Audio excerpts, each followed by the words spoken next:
eftir að sjá við þessu.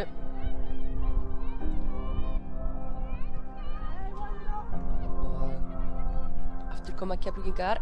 Melanie fer illa með mig kenna þarna. Og lætur vaða og þetta inni. Keflvíkingar að ná forystunni. Melanie Claire Rendeiro fíblaði mig kenna McManus þarna. Áður en hún setti boltan inn á pakkan. Við erum eiginlega að sjá betur hvað gerðist nákvæmlega þarna og hver á þetta mark. Sýning hérna hjá Melanie sem lætur vaða.